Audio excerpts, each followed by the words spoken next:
That the decolonizing project is back on the agenda worldwide. Go home tonight, Google decolonization. You'll see the extent to which it has become a world problem. It's being debated everywhere. So you are not out of step or out of joint with your times. You are fully in your times. The project of decolonization is back. Have to move from a university to a pluriversity. Difficult questions we can talk about during the discussion.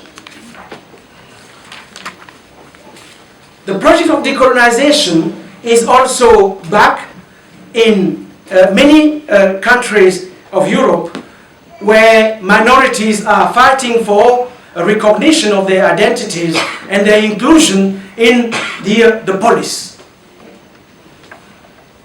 And there, the tradition of black internationalism, because there's a long tradition, I told you, they are disseminated in the four corners of the earth, which means that they have been circulating, moving. Our history is one of mobility and of internationalism.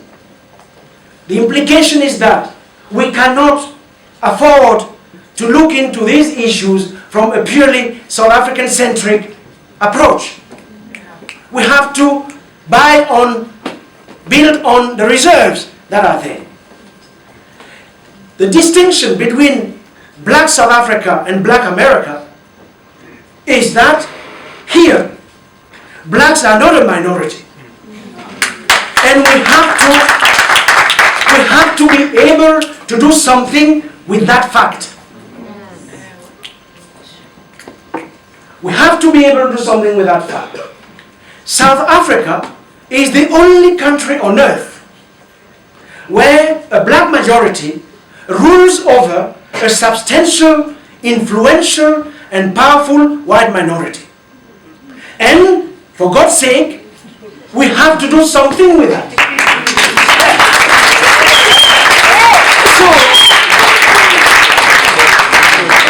So, we are not starting from a position of weakness. We cannot afford a position of victimhood. We have to start from a position of self-affirmation and self-assertion. Not to replace white supremacy with black supremacy, but to open the future to all. Because that is what we have done all the time. So we have to take it seriously. We can only take it seriously if we are self-confident. If we are not confident enough, we have to build structures where we acquire that self-confidence. That we can stand tall, as Biko said, because we have a gift for the humanity in general. So we cannot stand or walk with our faces down in our own country. That has to come to an end, and it has to end now.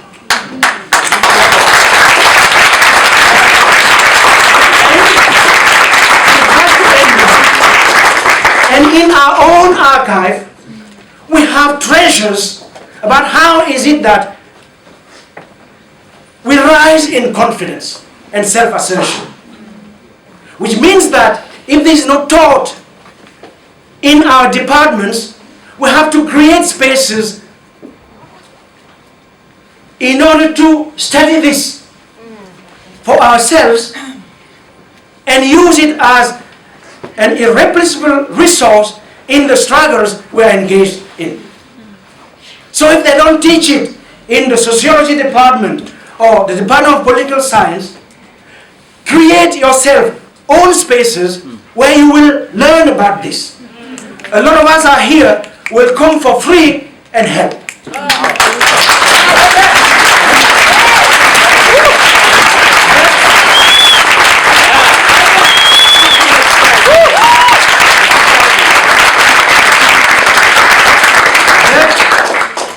But it's better, it's far better, if we force them to teach it in the curriculum. They have to teach it in the curriculum. They have to teach it in the curriculum. And you shouldn't stop until they put it in the curriculum. Now let me end with what might sound as bad news. To keep you on your toes. I already said that turning our university into safe spaces for black students and staff has an economic cost. And the government and the society has to pay for those costs through a recapitalization of universities. This having been said, if we want to better design the higher education landscape of tomorrow, we also need to pay attention to deeper systemic global dynamics. And I would like to end with those dynamics, because they face us with very difficult questions. And we'll need all the intelligence we can collect in order to address them.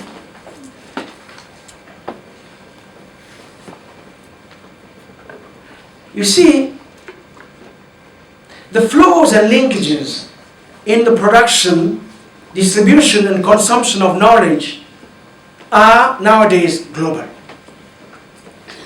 They are not global in the same way everywhere, but they are definitely global, and the world of higher education itself is made up of different forms of geopolitical stratifications. So we shouldn't fool ourselves. We are in competition with the rest of the world. Second bad news, the university as we knew it is dead. It is dead. I'm not sure that in 50 years, and will university as we know it now will still exist. Or if it still exists, it will be irrelevant if the forces that are at work right now are not somewhat channeled and reformed. And if we are unaware of this fact, many countries are likely to keep living in the midst of its ruins for a long time to come. The university, as we knew it, is dead under the pressure of global markets, notably speculation-driven finance and the push for hyper-profits, and this globalization, let's say global restructuring of higher education, which was in fact initiated during the first year of the 20th century, has now reached its final stage. So we are fighting to decolonize an institution, or if you want, an apparatus, that has changed completely and is likely to keep changing at a pace we are certainly not aware of. What's going on? What is going on is that late orthodoxy, it has it that universities are too expensive, too fragmented, too nation-state centric, at a time when economic integration at a planetary level must become the norm. And the urgency, we are told, is to move towards a post-national or partially denationalized higher education space, a space that would increase the availability of a skilled labor force, that would foster the transferability and compatibility of skills across boundaries, while helping to set up intensive research collaborations between universities and transnational companies. That is the project.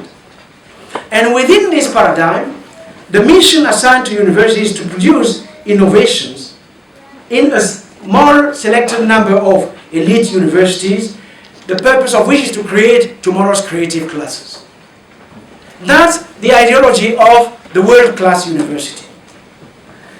So, this rescaling of the university and its denationalization and transnationalization has resulted in the defunding of public universities, for instance, in the West. And it has opened up global competition, which itself is fueling a global apartheid in higher education. With, on the one hand, so-called world-class universities, and the losers in this competition becoming somewhat like global bush colleges, which will keep training people who are more or less qualified, people who are saddled with debts, and who are destined for low-quality jobs when they are not purely and simply unemployed. That is what is going on. So we have to ask, what is it to decolonize the university in a context such as that? Does it mean that we have to withdraw from the competition? Is it possible to shift the terms of the competition? And of course, there are many ways in which we can withstand this assault, which is itself part of the neoliberal agenda. And I have some ideas about it, but I will stop here because I have spoken for too long. And I thank you very much for your attention.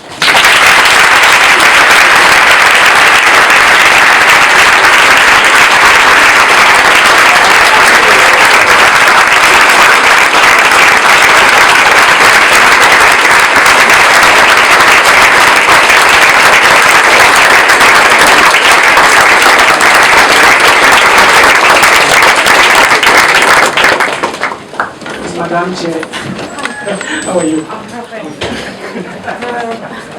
Hi everyone, I'll be chairing this session because Marcia has left right now. But before I open up, I won't speak much, but I just want to say something to you. I'm very grateful that you have just told us that we have a right to reject an education that does not speak to our identity, and we should continue to do so until we get to be taught who we are, because we do know who we are. And the one thing that I've always said to the people that I interact with, including the Rosemont 4 movement members, is that for me, I see UCT as a university, since it's #1 in Africa, it's an extension of Europe, so that when European students come to Africa, they have a space where they get to educate. Is it #1 because it's in a beautiful setting? Oh, is it? Well, I want to make a provocative intervention from the word go. To say that there is definitely the tradition in black thought, in black struggles that try to fight for all of humanity and all of that stuff. I have a problem with this. My problem with this is that in some ways, whether intended or not, it ends up in a sort of kumbaya type of thing, where black organizations end up being infiltrated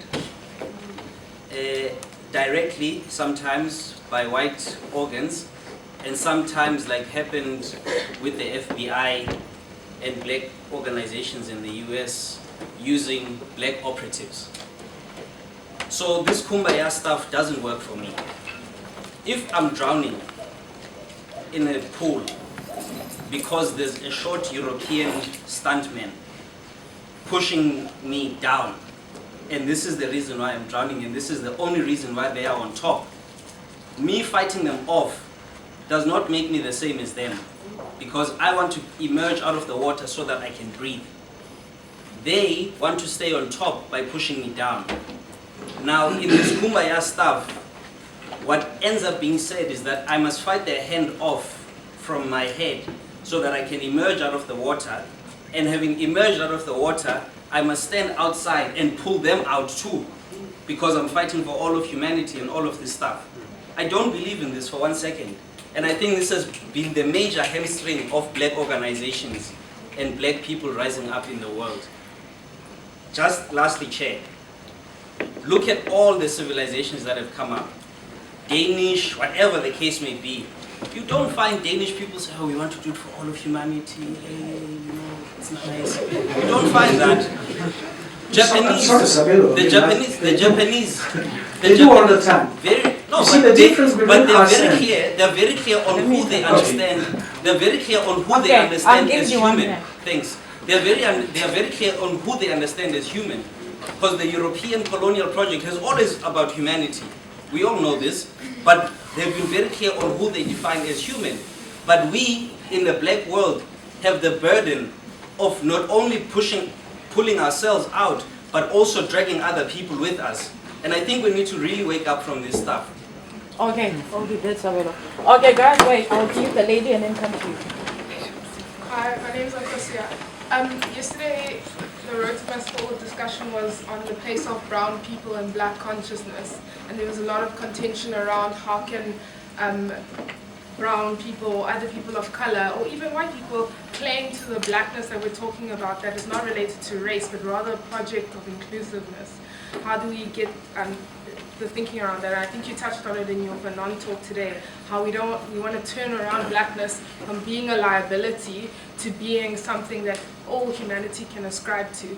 So if you can just mention that again, I think it will be helpful for the... Okay, please go straight to the point, guys.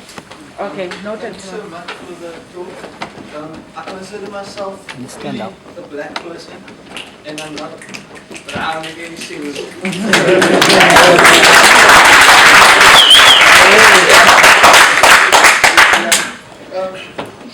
Thank you so much for talking about architecture. I mean, I can't really talk so that it's not the time and these subjects. So you said things like rearranging spatial relations, classrooms without walls. You spoke of your language that you use is very, in my view, architectural. And my question is that now there's been this trend in architecture to speak of these kind of resisted movements that we're seeing coming up. So I want to know, as a black person and as people of color, the question of making and the question, because architects make, architects don't speak, the question of making and authorship, because these kinds of African and post-democratic buildings are being made under the guise of this kind of African, but it's actually being authored by whiteness, and it's essentially a white project. So that's fine. Thank you, Grant. Please keep it to 1 minute. I will cut you.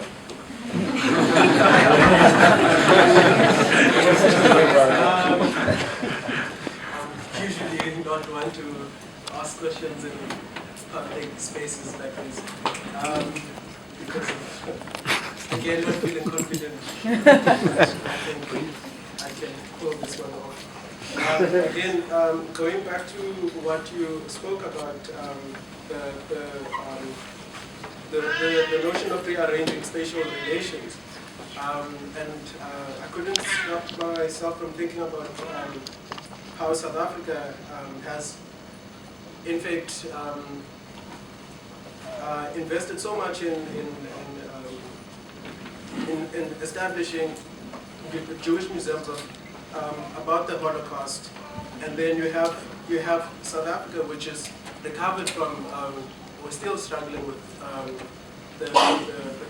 the history of apartheid, and there's only one museum, which is in Joburg, which is about educating and making and creating awareness about what apartheid did, you know, the suffering of the black people, and documenting that. So, what is your take on that? And I mean, we have the Jewish Holocaust museums all around South Africa, and there's only one museum. Thank you. Hi, my name is Allison. I keep hearing this issue of inclusion around language coming up, and I think language inclusion in higher education is critical, but from my experiences working with secondary students in Kailandi, like I feel so angry because I look at them, and even if it happens in higher ed, I just feel it's too late, you know, and I see such brilliance wasted because they have to go take their matric exam in English, and it infuriates me. And so to me, I think my question is, yes, let's do this in higher ed, but what are the ways that we can link this strategically to the education system in general? Because if we don't do it in primary and secondary ed, it's not going to happen. Higher ed isn't enough. Okay, thank you. Kuman, I'll take you the last time, and then we'll go for the second round afterwards. Thank you. Make it 1 minute, come on. Thank you. Professor, you speak of the idea to accept yourself, essentially for black existence, to be able to be confident and speak. And the notion of decolonization. Right here in South Africa, particularly UCT, has never claimed the face of apartheid. The face of apartheid has always been something that's hanging in the air. But today, here at UCT, our own register was there during apartheid. He implemented apartheid policies. The question therefore is, how do we decolonize UCT when we still have in our midst a register who implemented and discriminated against black people? For me, that's the question. The human face of apartheid. Register Hugo Moore in this institution still stands today. The question is, how do we then overcome that in a process of decolonizing UCT? Thank you. He must fall. He must fall.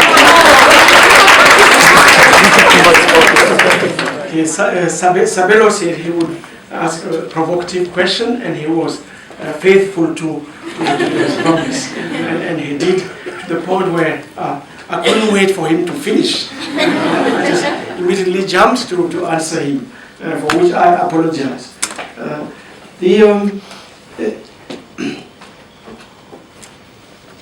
Sabelo, I think we have a disagreement here, and it's a salutary disagreement. I don't think that we can reduce the meaning of so many historical struggles that were premised precisely on the assumption that these were not simply black struggles, that these were part of human struggles, that we can reduce it to some kind of picnic, and you said kumbaya. We cannot reduce the struggle for the abolition of slavery in America after 400 years, most of which was conducted by black women. The question of abolition was driven by black women in collaboration with men and women of goodwill everywhere. I don't think we can reduce it to that concept of happy thing that has no consistency. I also think that part of our task is to demystify whiteness, which is something, it's a project that is different from just a critique of whiteness. We have to demystify whiteness in our own mind. We have to, I don't have the term in English, but the term in French is banal. We have to come to the deep conviction within ourselves that to be white is banal. We have to come to that. And when I say to be white is banal, it means it's human as any other form of human. It's human like any other human. So we have a serious political and cultural task of demystifying whiteness. And that's how it will stop being a burden for us. And that's how we will be able to not see whites, including in places they are not. They are not everywhere. We have to see clearly. We keep coming back to Ngugi's injunction. We really have to see clearly. They are not everywhere. And the fact that they are not everywhere allows for a certain range of possibilities. We also have to be clear about the fact that when it comes to questions of justice and transformation, not all whites are opposed to it. There's no struggle just for tactical reasons. Let's forget about the philosophical one. There's not one single struggle that has succeeded without benefiting from, how do you call them? Insiders who have betrayed their cause. So the call should be for whites of goodwill in South Africa to commit that kind of race suicide Amilcar Cabral talks about when he talks about the petite bourgeoisie. That's where you should hold them on the throat. But Achille, If you let them go, suicide, they won't. They won't commit suicide. we don't know whether they won't. I mean, all the historical examples, Martin Luther King wouldn't have done anything without progressive Jews. He wouldn't. Black Americans today would still be in bondage, which to some extent they are still in. Millions in jails. You move from the plantation to the prison. One or two killed almost every single week. So it's not as if they have reached the promised land. But they have been set on the journey. Thanks to people like Martin Luther King, but also people like Malcolm X, in solidarity with other people who could have easily just abstained or been indifferent. So we shouldn't be shooting against those who can tie their fate with ours. That clarity Ngugi was talking about is absolutely essential for practical reasons, but as far as I'm concerned, also for ethical and political reasons. We cannot be reading Fanon and forgetting that the destination, the final destination, the yardstick, the measurement against which we validate what's going on, is to create something entirely different from the existing. Something that encompasses everybody else. If we lose sight of that, then seriously we are in trouble. Which doesn't mean that there are no occasions when black people want to come together and strategize about how it is that they build the reserves to stand up and fight. So that's what I think, and I respond like that because I feel very strongly about this. The second thing on blackness.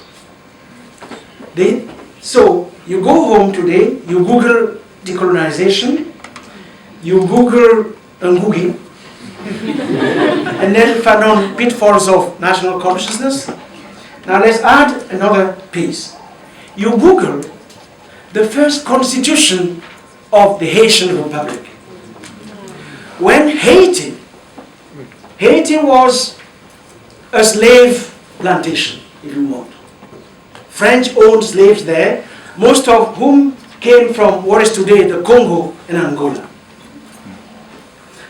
In the 19th century, most slaves that went to Haiti were in fact prisoners of wars, because the Atlantic slave trade triggered many different wars among Africans, and those who were captured during those wars were sold to slavery. So part of what was going on in the region, which is called today the Congo and Angola, is that many slaves were in fact former soldiers. So in Haiti, in the 19th century, at least half of the slave population is composed of former soldiers. And when Toussaint Louverture and Christophe decide to bring to an end the slave system, these people, these former soldiers, are at the forefront of the struggle to decimate the slave society. And when they win, because it's the first slave rebellion to succeed in the entire Western Hemisphere, they sit down and write a constitution, the first article of which grants the statue of black to anyone who is willing to tie his or her fate with Haiti's fate. They turn to be black from a liability to a promise. That's the dialectical reversal. That is what they do. So I'm giving you historical experiences as many avenues of discussion as we can, because the questions we're dealing with are not simple. And let's not fool ourselves in believing that they are. If we do, we are going straight against the wall. They are extremely complicated, and of course they are contested, but we have to build our position on the basis of some rational, not rational, but some, I know you don't like that term.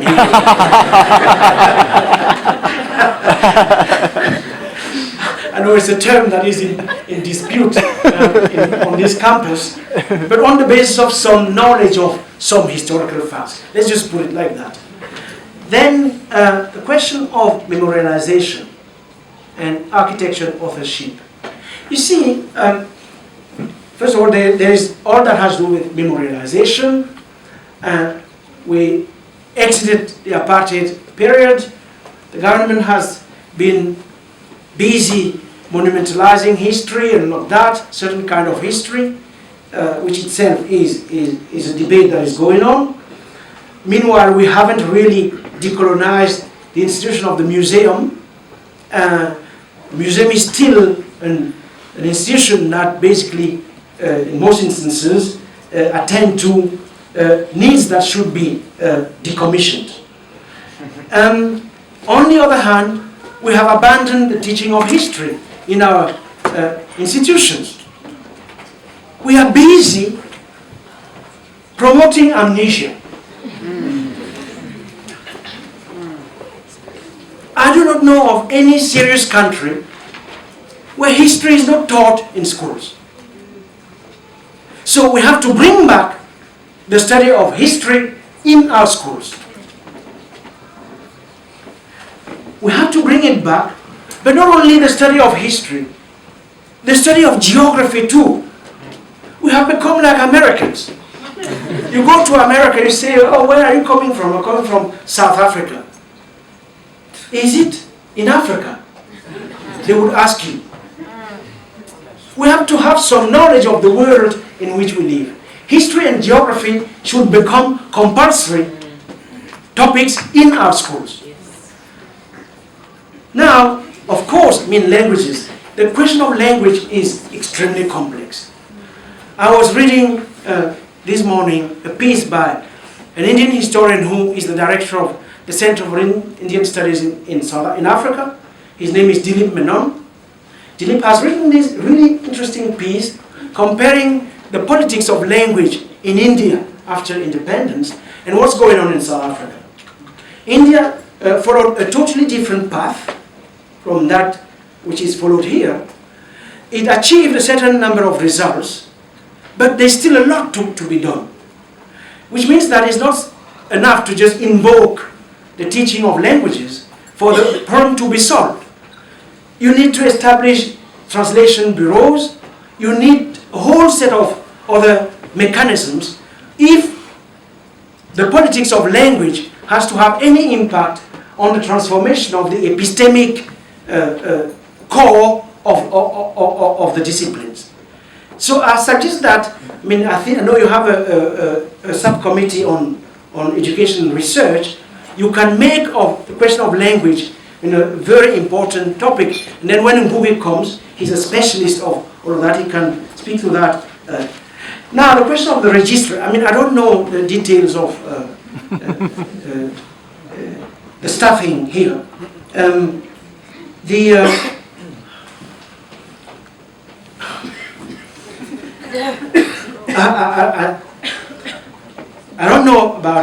I will not go into those details.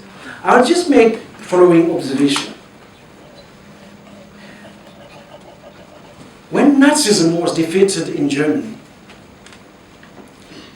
the German Republic undertook to undergo a process of denazification. I'm not saying that what should have happened here should have been, let's say, a local version of denazification.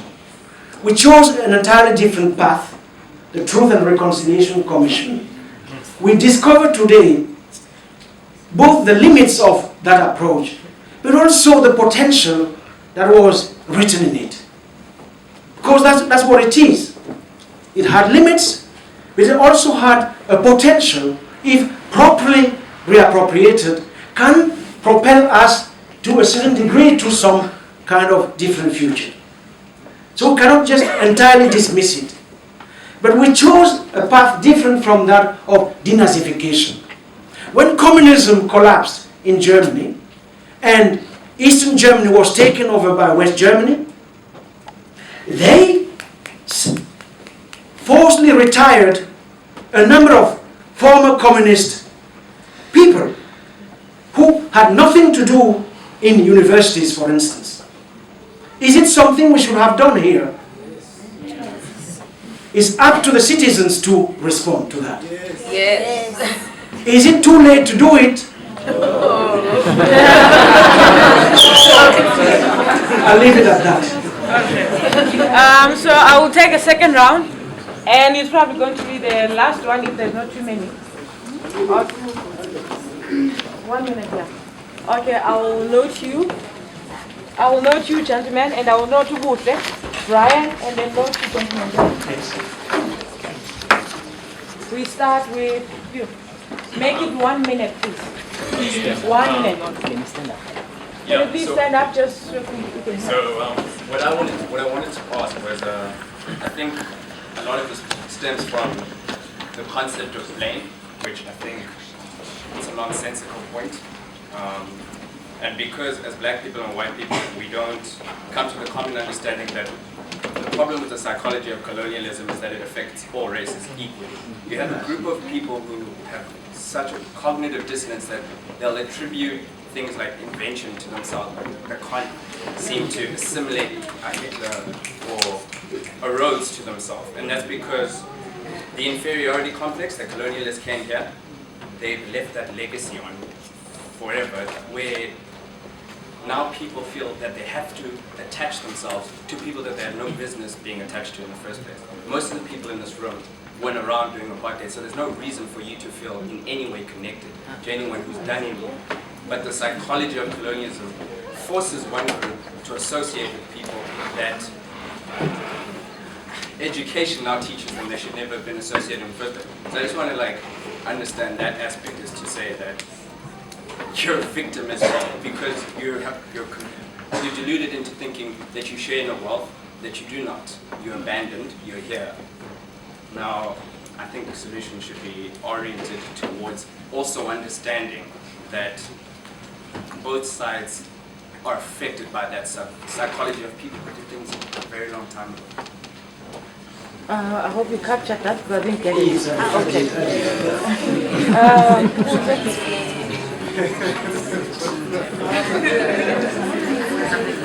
First of all, thank you very much for your stimulation. Just maybe just a brief contribution, which maybe is kind of pushing back a little bit what you were saying, and also pushing a little bit back what Sabelo was saying. So you just kind of enter this dialogue. Yeah. Well, look, I mean, I think for me, the question that Sabelo is raising is important. I think your response also captures something that I also empathize with. So I would want to say, though, that for me, the way I see it is that whiteness and structures of whiteness are everywhere. And because whiteness, just like a black deprivation, is also embodied, it means that literally it is everywhere. So wherever a white person appears, the possibility of structures of privilege, of white privilege, of reimposing themselves become possible. However, it does not mean that when a white person has appeared, therefore one is immediately colonize and oppress and so on and so forth. So what one has to do then is to engage the individual standing in front of them, because as you put out, and I've said before in other platforms, there are, in my view, and the people that I engage with, white young South Africans that I know, some of them older, who are seriously looking for an ethical way of doing right in the world. Different. It seems to me that it would be an act of bad faith to fall aside, to say that is not possible simply because someone appears with pale skin. To me, that seems a bit wrong. And the last point, well, second last point, then saves a bit of time, is to say that, you know, to take that hard line to say either or collapses at some point. And usually the area where it collapses is the question of desire, because you cannot politicize desire. So you take people who may at some point have said certain things that white must go on their side and black on this side, you see them then rushing to bed with white women. and this kind of thing so becomes problematic because it becomes hypocritical. On one stand you take a hard line politically, and then you meet somebody else who's white, and then desire comes up to what can do. Fanon is helpful in this regard because he writes 2 chapters on love, and I've made comments on it on other platforms, so I won't repeat them here. Last footnote, where is Haiti? Haiti for me is where it is today, precisely because it is being punished for having been the first black republic in the world. Aside from the natural disasters, America, France, Spain, Canada recently, and United Nations are all in on making Haiti what it is.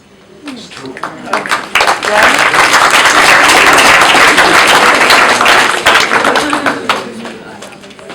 want to maybe tie the conversation back to comments that you made earlier about what you liked about the phenomenon that you didn't bother with, you didn't make it. And I want to call into question maybe the valorizing that you're doing essentially of Martin Luther King. Because, I mean, if we really look at the outcome of the debate between Martin Luther King and Malcolm X, we both were shot, but I think that it's fairly evident, I think, that Martin Luther King's dream was, I think, a misguided notion. I think for a serious person looking at the African American situation, since both of those 2 events took place.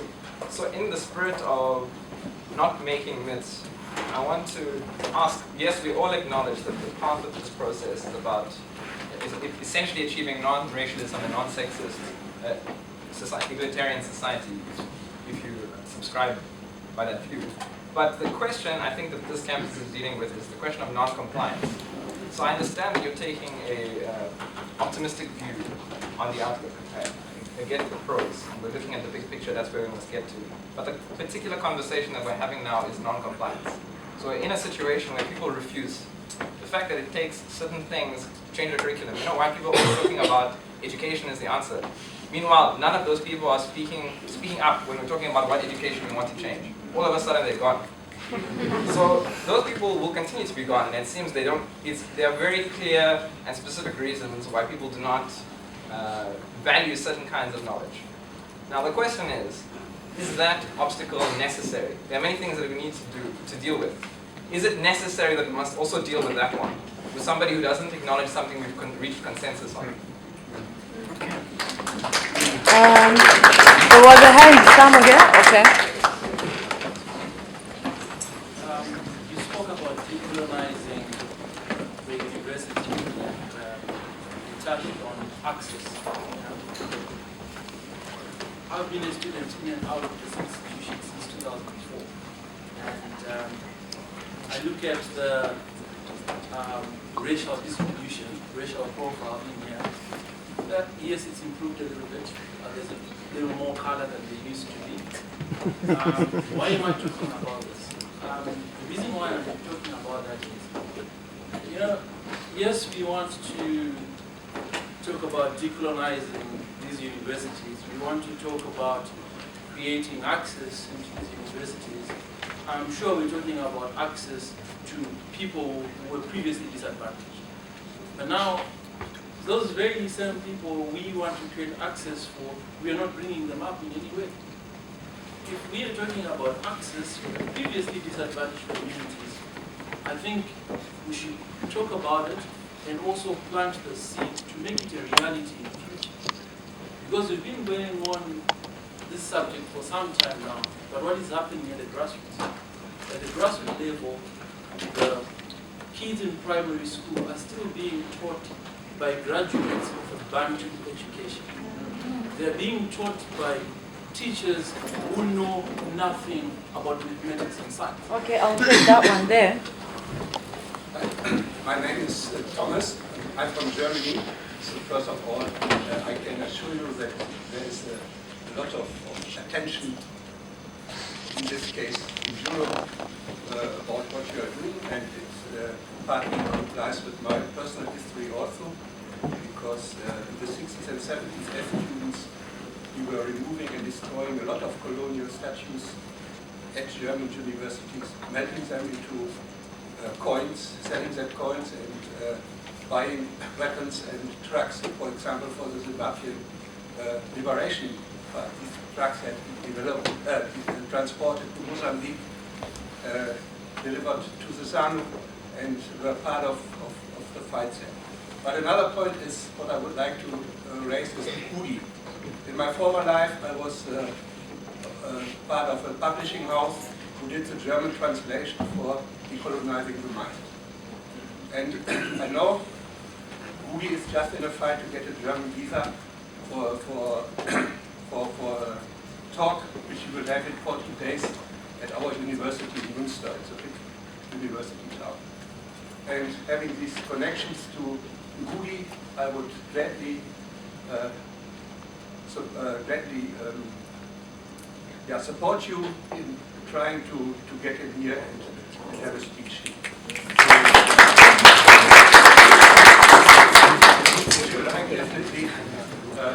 I can arrange it. I will not be there at that time, but my people will be there. They may talk with him and ask him whether he would be able to come down, because he's also an old man already, so it's not that easy to take this intervention. Okay. If there is no other hand, you change your mind now. Okay, before then you speak, because you said you don't want to speak. When Professor Achille Mbembe is done speaking, who wants to make a statement on behalf of Rhodes Must Fall? Can you just please give him attention afterwards, so that he can read out the statement? Okay, I'll note you. Let me start with him and then come to Malik. Okay, I'm also part of the international brigade here. I'm from Brazil. And I think a lot of things that we heard tonight are part of the same struggles we were having in Brazil. So Brazil was decolonized almost 200 years ago, but the university wasn't. And the university became a sort of Western enclave, or the colonial enclave, in our minds, in our bodies, but especially in our humanities. And I really want Professor Achille to speak a bit more about what idea of humanity we can pursue. Because I teach sociology at my university, and most of the time I'm ashamed of the way the humanities they behave, and the idea of humanities we share in those courses. So what's to be of this humanity that's not the humanity that came from the Western that social sciences keep teaching us all the time? Thanks, Prof. Achille Mbembe. I think a lot of what you said and what you've been saying about the importance of realizing that these black consciousness, these black thought, Afrocentric discourses are very much about creating something whole in an equal way. I think that's very important, and I really do agree with it. And I think that kind of stuff can be gravely misinterpreted, particularly because that sort of language, universalism, love, humanity, has really been overused and misused. So it can be problematic, and it has been kumbaya, the way that Sabelo says. So I do agree with the person. Despite that, I found myself feeling a bit uncomfortable today through this talk. And that's basically because there are quite a few white people in this space. And I think what I'm saying is that I feel like I'm not sure that kind of stuff needs to be directed at white people, precisely because it can turn into this kumbaya. And I don't want to make generalizations about people. I mean, there are a lot of people here I know very well who are close to me, who I can call brothers and sisters, white people. And of course, we had Achille Mbembe's talk. I imagine there are a lot of progressives around.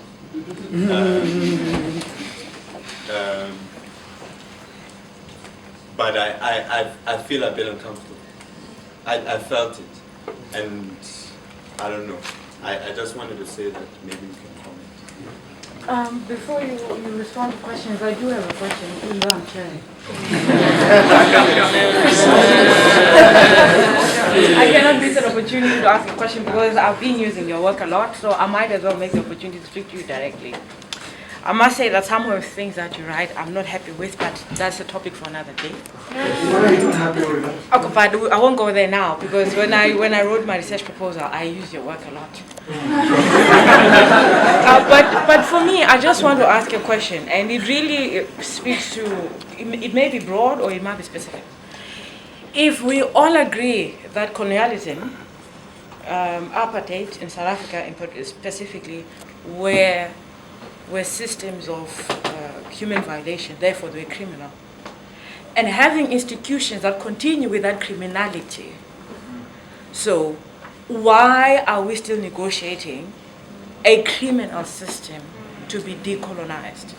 Because we know UCT exists, and any other university for that matter, Stellenbosch right now is under the same attack from black students who are recognizing that it's been continuing with the criminality of colonialism and apartheid. Now, if I may use what you said, as a black South African who was confined in the Eastern Cape because I speak Xhosa, and I can be in Cape Town too because it's still part of South Africa.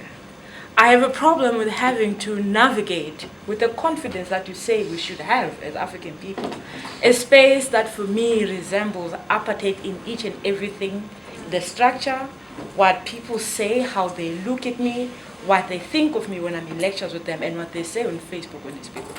Why are we still negotiating within and with a system that has been criminal and it has been transported or transplanted into post-1994?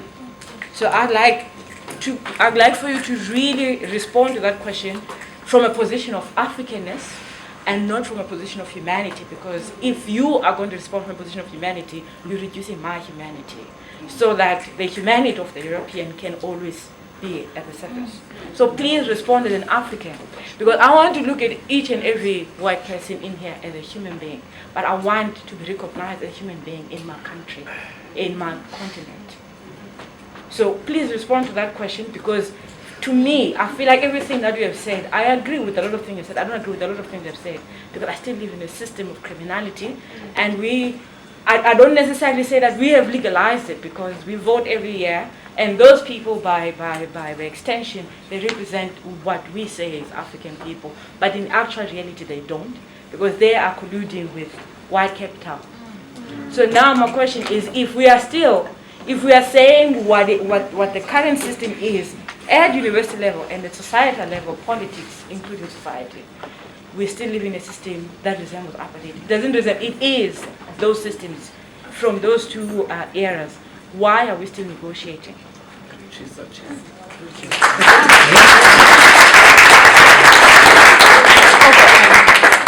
Can I just ask for you to read that statement and then you can just... Hi everyone. The reason we're asking for the statement to be read before Prof gives his final words to us is that perhaps he'd like to also speak to some of the things we're saying here. So this statement it's from the Rhodes Must Fall movement. It'll give you all an idea of what we've been doing specifically today. Statement issued by the Rhodes Must Fall movement prior to the occupation of Avenue House. Why are we occupying? Since our eviction from Azania House, the last few weeks has seen the Rhodes Must Fall movement lose its potency. Our ability to organize has been severely curtailed without a physical and symbolic base from which to operate. A place where all black students, workers, and staff know to go to be a part of the movement, to develop solidarity, to educate and be educated, and to be safe to express themselves, their experiences, and their pain. We have been forced to re-enter whiteness with no safe coping space to escape into, and have done so at great emotional, psychological, and spiritual cost. We are well aware that these inevitable consequences of our eviction were intended by management. Upon leaving Azania House, we made the demand that a new space be provided to us by management. Despite our negotiated agreement, no attempt has been made on their part to follow through on this. This is consistent with management's inability to take any of the demands we have made as a movement seriously, unless accompanied by bad publicity, evidently the only language this institution understands. Our move into Avenue House is therefore partly a result of management's failure to make good on its own promise. We need a new space in which to meet, to organize, and to conscientize. A space in which to continue the process we began at Azania House of exploring what a decolonized educational space might look like. Until such time as the university becomes the space, we need a new Azania House. Beyond the need for a headquarters for the movement to carry on its activities, claiming Avenue House is critical to allow for the cultivation of a safe intellectual space for black students.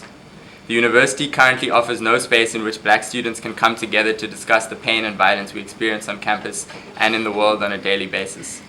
Azania House proved to be a much-needed therapeutic space for black students to both escape and freely discuss the oppressive, white supremacist and patriarchal environment of UCT.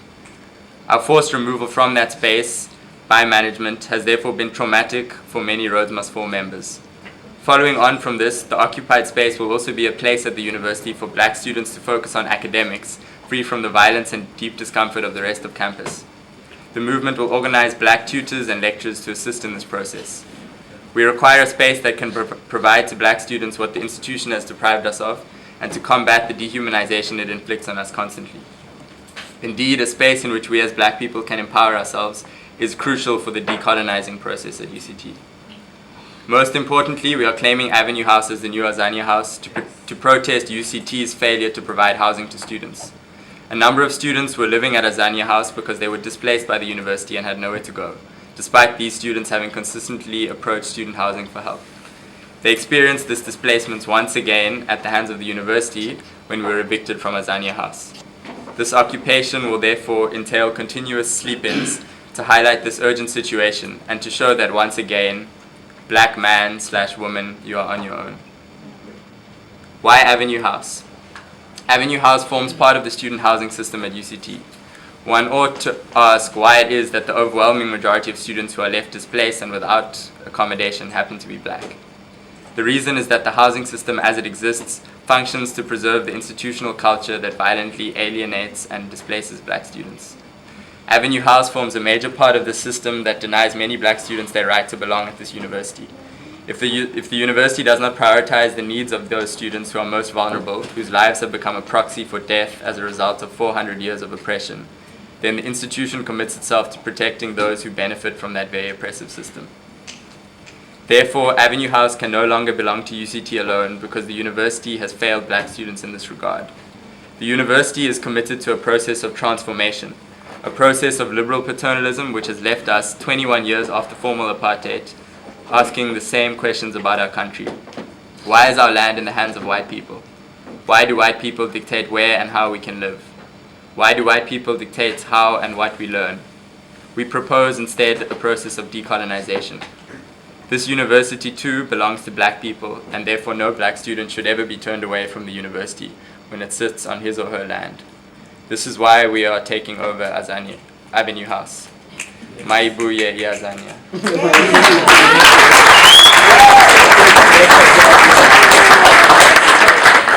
Finally, the movement would like to extend an open invitation to all Rhodes Must Fall members and people of color who support us to come to the new Azania House after this talk tonight for further engagement around the ideas discussed here and for discussions regarding the way forward in decolonizing the institution.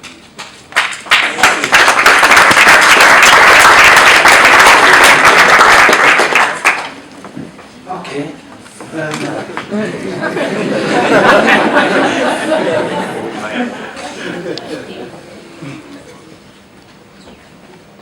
asking me to comment on that or not? You don't have to. I don't have to, okay.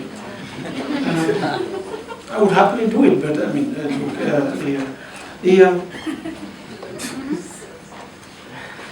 since it's getting a bit late and we have to wrap up, I'll be a bit more telegraphic.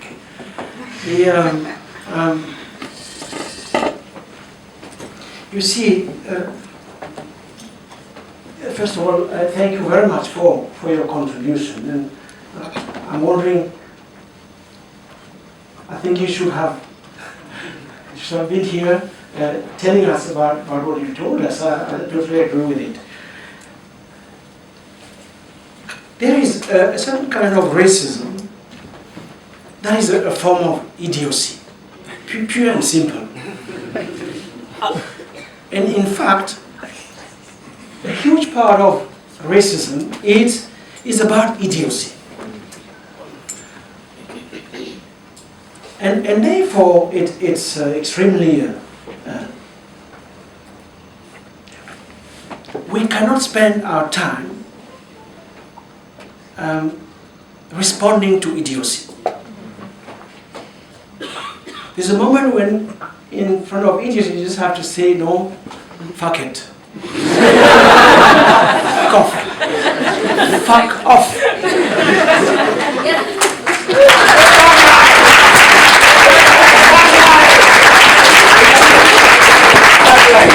You have to develop that capacity to say, you know what, fuck off. Can I say it to a lecturer in class when you say No, you cannot say it to a lecturer. You can say it situationally. You have to be smart. You have to know when to say it and how. We have to develop those capacities, which are forced. It's a duty that is forced upon us because of the structures we have to navigate. And for that matter, read two people. You see the reading list keeps going up. Read James Baldwin. I would like all of you to read James Baldwin. Rediscover James Baldwin. All of them. You can start with The Fire next time, since you seem to be in fire. So start with The Fire next time. But please read James Baldwin.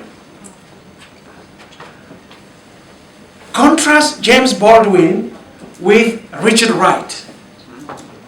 It will give you some idea of discussion with my friend Sabelo. Sabelo being Richard Wright, I being James Baldwin. So read these two.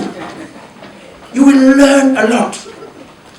You will learn a lot about how to respond to racism.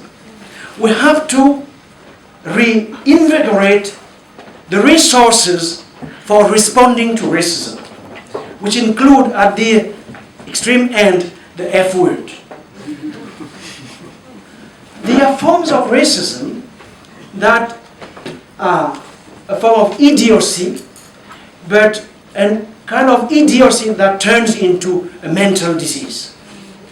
Just as Fanon wrote about colonial wars and mental disorders, we could write about racism and mental disorders. That is why racism is damaging for the victims and the perpetrators, all together. So we have to expand our understanding of what it is that we are confronting. We have to do that, and I say that South Africa is not the United States, if only because here we are the majority. We have to do something with numbers. We cannot not do something with numbers, especially when they are at our advantage. And one thing we can do with numbers, the force of numbers, the strength of numbers is to be generous. It's to allow young white South Africans a space to be white differently from the earlier, to have a space where they can break up with the habitus they inherited. We cannot force them to re-inhabit the racist ethos they grew up with, especially those of them who want to get out of that. We cannot free ourselves from prisons if, as soon as we are out, we lock up other people in. And I insist on this.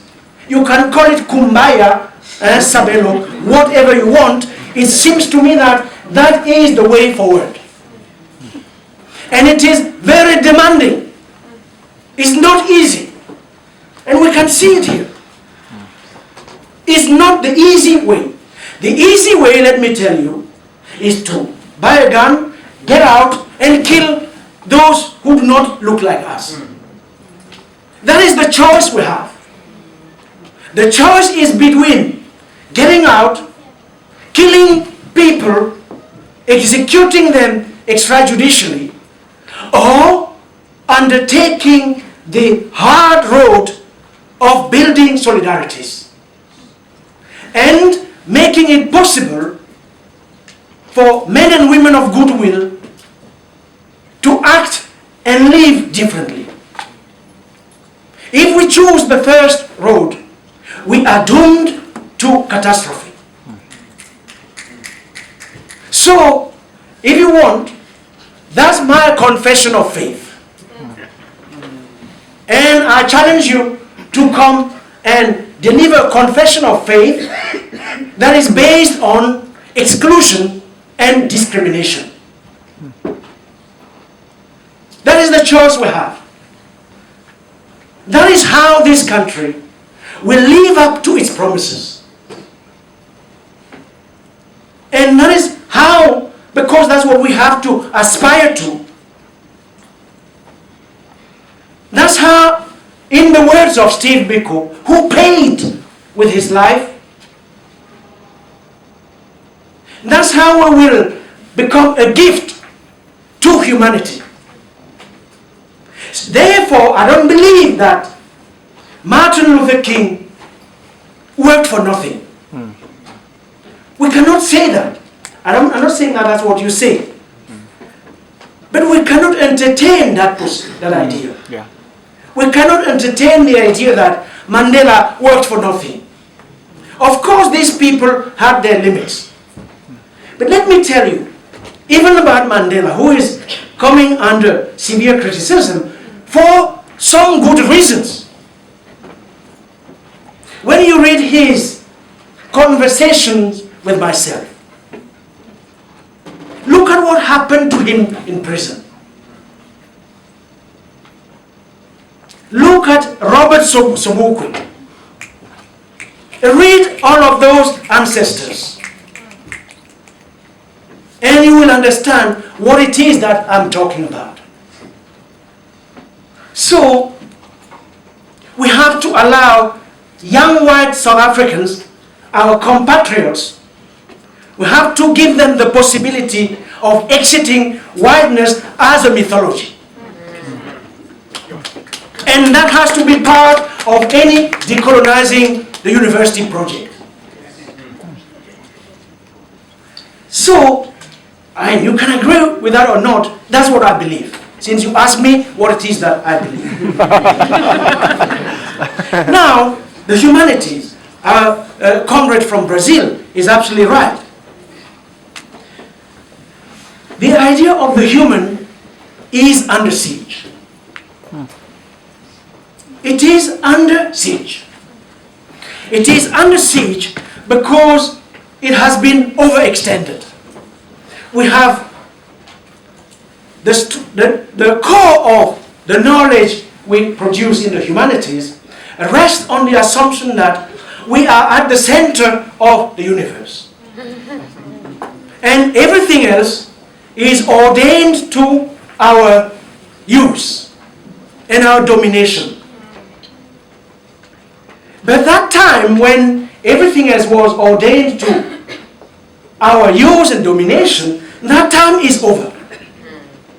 It is over because the humanities are under pressure from neurosciences, from evolutionary psychology, but the humanities are under pressure because we are entering a new age, the age of the Anthropocene. The age of the Anthropocene is the moment when human beings become geological agents. And in becoming geological agents, they put the Earth system under pressure and put in danger other living species in that system. And open up the way to the possibility of human extinction. So we need to reconfigure what the human is all about as a species that has to share with other species for the sake of our own survival. Forget about all the other reasons, but just for the sake of our own survival. So we have to reinvent the humanities, the disciplines, in light of this cosmic event, if you want, where it is no longer possible to write social history that is not at the same time natural history. So that's the thing. And if you want to go deep into the foundational questions of decolonization, that's one direction, which implies that we cannot practice the humanities in dissociation with natural sciences or health sciences, for instance, or technology studies. Last thing, your question is extremely serious. But you know what's going on. Part of what is going on, to put it in lay people's terms, is the reason why a lot of what is going on is because we didn't defeat them decisively at a war.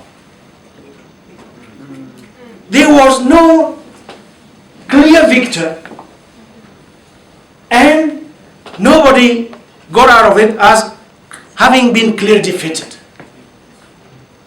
That's the conundrum of South Africa. It doesn't necessarily mean that if we had defeated them at war, we would be better. The two things are not related. But it would have given us many more possibilities. And the fact that we didn't defeat them decisively militarily forced us into a compromise, which now we are realizing is running out of steam. The compromise is running out of steam. The African National Congress better wake up to that reality. If not, it will be left behind. Because what we see with young people of your generation is an impatience with inertia, cloaked in the beautiful Kumbaya language of the Rainbow Nation, which is a rainbow for some people and is cruel vis-a-vis African poor people who happen to be here. As if its future was delinked from the future of the continent. Where do you want to go, if not in Africa? Where do you want to be? Where is it that South Africa wants to go? You want to go to China. The Chinese don't want you. They want to compete against you. You want to go to Europe. Europeans have locked their borders. Look at what's going on in the Mediterranean. 700 Africans dead last week. They don't want Africans anywhere in the world. Nobody wants them. They are the postmodern leper. So what we have to do is to build together a continent where to be black will never be a liability any longer. That's the historical mission. It won't be accomplished if we let the forces of isolationism and national chauvinism take over. And they are on the rise. They are on the rise within the ANC. They are on the rise in the Ministry of Home Affairs, in the Ministry of International Relations. We have to stop them.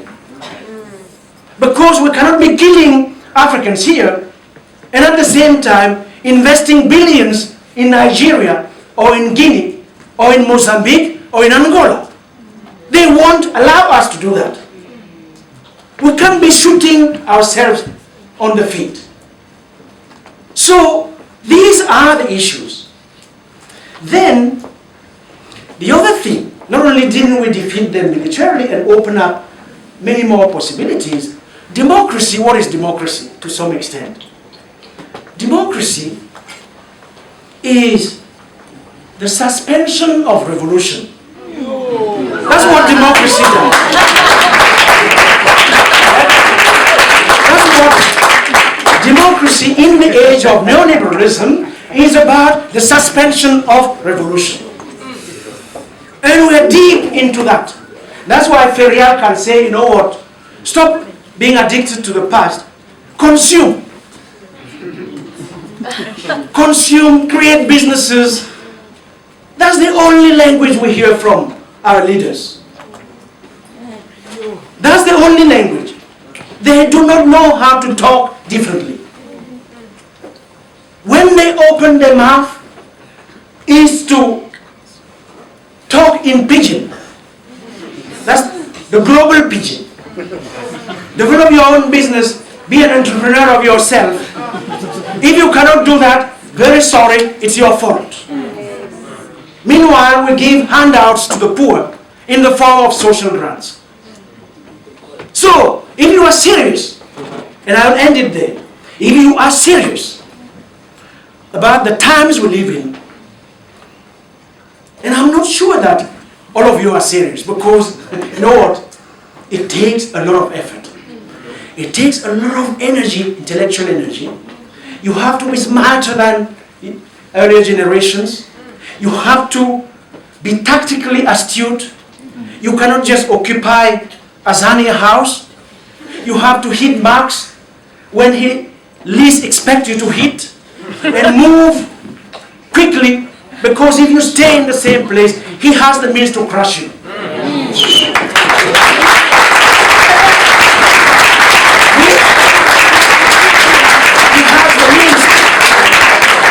He has the means to, just as our government, which is becoming very, very intolerant in relation to protests, especially protests by the poor.